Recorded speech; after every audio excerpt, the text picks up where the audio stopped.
এগৰাকী কনিষ্ঠ চিকিৎসক, চিকিৎসা মহাবিদ্যালয়ৰ স্নাতকোত্তৰ মহলাৰ ছাত্ৰী। স্নাতকোত্তৰ দ্বিতীয় ষান্মাসিকৰ এই মহিলা চিকিৎসকগৰাকীয়ে নিজৰ ডায়েৰীৰ পাতত লিখি ৰাখিছিল যে ফাইনেল পৰীক্ষাত মই টপাৰ হ'ম, লগতে মই গোল্ড মেডেল লাভ কৰিব লাগিব। আৰু সেই সপোন আগত ৰাখি তেওঁ পঢ়া শুনা কৰি গৈছিল আৰু নিজৰ কৰ্তব্যও ঠিক সেইদৰে পালন কৰিছিল। কিন্তু এই যুৱতী চিকিৎসকগৰাকীৰ সেই সপোন পূৰণ কৰিবলৈ নিদিলে কেইটামান নৰপিশাচে। আৰু 8 আগষ্টৰ নিশাও এই যুৱতীগৰাকীয়ে হয়তো ভবা নাছিল যে সেই নিশাই হ'ব তেওঁৰ জীৱনৰ অন্তিমটো নিশা। কলকাতাৰ এই ঘটনাই এতিয়া সমগ্ৰ দেশ তোলপাৰ লগাই আছে। সকলো এই যুৱতীগৰাকীৰ ন্যায় বিচাৰি ৰাজপথলৈ ওলাই আহিছে। শেহতীয়াকৈ ইণ্ডিয়া টুডে এক সাক্ষাৎকাৰ গ্ৰহণ কৰিছিল ডাক্তৰ সুবৰ্ণ গোস্বামী নামৰ এগৰাকী চিকিৎসকৰ পৰা। চিকিৎসকগৰাকীক প্ৰশ্ন কৰা হৈছিল যে এজন সুস্থ মানুহে এবাৰত কিমান পৰিমাণৰ চিমেণ্ট বাহিৰ কৰিব পাৰে। তেতিয়া চিকিৎসকগৰাকীয়ে কৈছিল যে 15 mg অৰ্থাৎ মিলিগ্ৰাম। কিন্তু এই যুৱতীগৰাকীৰ দেহত 150 mg চিমেণ্ট পোৱা গৈছে। অৰ্থাৎ ইয়াৰ পৰা সন্দেহ কৰা হৈছে যে কেৱল এজন দুজন মানুহে নহয়, গেং ৰেপৰ বলি হৈছিল এইগৰাকী দুৰ্ভগীয়া কনিষ্ঠ চিকিৎসক। 8 আগষ্টৰ দিনটোত এইগৰাকী মহিলা চিকিৎসকে প্ৰায় 36 ঘণ্টা পৰ্যন্ত ডিউটি কৰিবলগীয়া হৈছিল। আৰু ডিউটিৰ অন্তত এই মহিলা চিকিৎসকগৰাকীয়ে মাজনিশা কেইজনমান জুনিয়ৰ্ছ আৰু সহকৰ্মীৰ সৈতে একেলগে ডিনাৰ কৰে। আৰু ডিনাৰ কৰাৰ পাছত তেওঁ ভাবে যে তেওঁক কিছু সময়ৰ জিৰণিৰ প্ৰয়োজন। গতিকে মহাবিদ্যালয়খনৰ ছেমিনাৰ হলত তেওঁ জিৰণি ল'বৰ বাবে যায়। কাৰণ তেওঁ সেই সময়ত ভাবিছিল যে জিৰণি ল'বৰ বাবে সুৰক্ষিত ঠাই নিশ্চয়কৈ ছেমিনাৰ হলটোৱেই হ'ব। সিমানলৈকে সকলো ঠিকেই আছিল। কিন্তু পাছদিনা অৰ্থাৎ 9 তাৰিখৰ দিনা, 9 আগষ্টৰ দিনা পুৱা 7 বজাত যি দৃশ্য পোহৰলৈ আহে ই সকলোকে জোকাৰি যায়। 9 আগষ্টৰ দিনা প্ৰায় 7 বজাত যুৱতীগৰাকীক অৰ্ধনগ্ন অৱস্থাত উদ্ধাৰ কৰা হয়।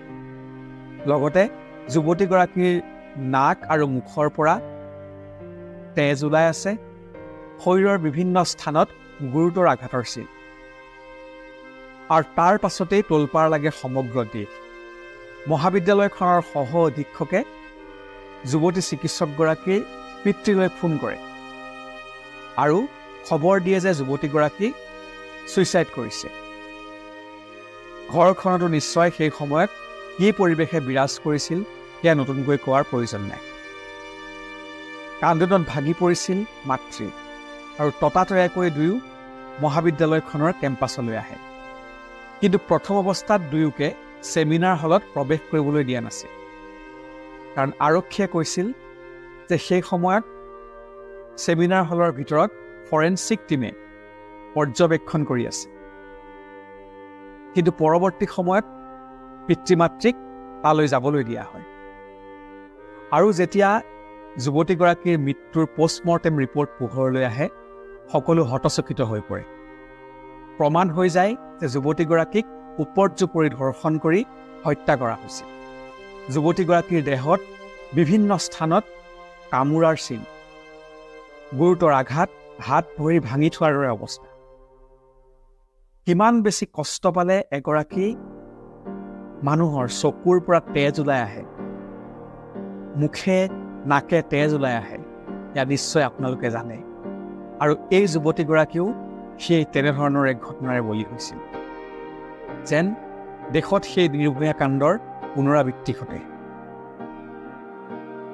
এই খবৰ কেৱল কলিকতাতেই নাথাকি সমগ্ৰ দেশ, বিশ্বৰ বিভিন্ন প্ৰান্তলৈকে বিয়পি পৰে।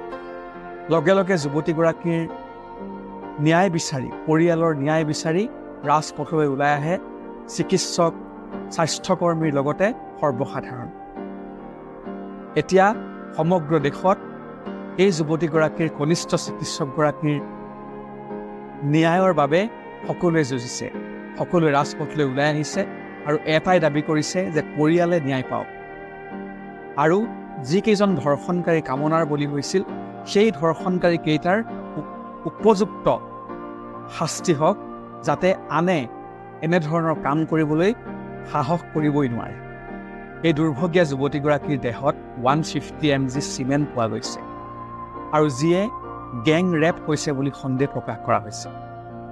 আৰক্ষীয়ে তদন্ত অব্যাহত ৰাখিছে যদিও যুৱতীগৰাকীৰ পিতৃ মাতৃ আৰক্ষীৰ তদন্তত সন্তুষ্ট হ'ব পৰা নাই। গতিকে তেওঁলোকে কলকাতা হাইকোৰ্টৰ ওচৰ চাপিছে আৰু কলকাতা হাইকোৰ্টৰ অৰ্ডাৰত ইতিমধ্যে এই কাণ্ডৰ ইনভেষ্টিগেশ্যনৰ ভাৰ CBIৰ হাতত অৰ্পণ কৰা হৈছে। ঠিক সেইদৰে এই ঘটনাত ইতিমধ্যে মাত্ৰ এজন লোকে গ্ৰেপ্তাৰ হৈছে। বহু ঠাইত প্ৰকাশ পাইছে যে এই যুৱতীগৰাকীৰ মৃত্যুত বহুকেইগৰাকী তেওঁৰ সহকৰ্মী জড়িত হৈ থাকিব পাৰে বুলিও বহুকেইখন বাতৰি কাকতত বাতৰি প্ৰকাশ পাইছে। এই ঘটনাই সমগ্ৰ দেশ জোকাৰি গৈছে, সমগ্ৰ ৰাজ্য জোকাৰি গৈছে। কলকাতাৰ মুখ্যমন্ত্ৰী অৰ্থাৎ ৱেষ্ট বেংগলৰ মুখ্যমন্ত্ৰী মমতা বেনাৰ্জীৰ পদত্যাগ দাবী কৰিছে বিৰোধী পক্ষই। লগতে কেন্দ্ৰীয় চৰকাৰে বিষয়টো হস্তক্ষেপ কৰি যুৱতীগৰাকীৰ পৰিয়ালক ন্যায় প্ৰদান কৰিব লাগে বুলিও বিভিন্নজনে দাবী উত্থাপন কৰিছে। সেইদৰে আমিও বিচাৰিম এই যুৱতীগৰাকীৰ পৰিয়ালে ন্যায় পাওক, এনেধৰণৰ ঘটনাৰ পুনৰাবৃত্তি নহওক। নিৰ্ভয়া কাণ্ডৰ কথা আমি সকলোৱে জানো। সেই ঘটনাৰ দোষীয়ে ফাঁচীৰ শাস্তি পালে, কিন্তু ফাঁচীৰ শাস্তি পোৱাৰ উপৰিও এনেধৰণৰ ঘটনাৰ লগত জড়িতসকলক এনেধৰণৰ শাস্তি দিব লাগে যাতে মৃত্যুৰ সময়ত তেওঁলোকে তিল তিলকৈ উপলব্ধি কৰিব পাৰে এনেধৰণৰ কাণ্ড কিমান পৰ্যায়ৰ ঘৃণনীয়। এই দুৰ্ভগীয়া যুৱতীগৰাকীয়ে ন্যায় পাওক, এগৰাকী মেধাৱী যুৱতীৰ সপোন এনেদৰে যাতে শেষ হৈ যাব নোৱাৰে মুহূৰ্তৰ ভিতৰতে, সেই আশা কৰি এই ঘটনাৰ সুবিচাৰ দাবী কৰি আজিৰ ভিডিঅ' ইমানতে সামৰিছোঁ।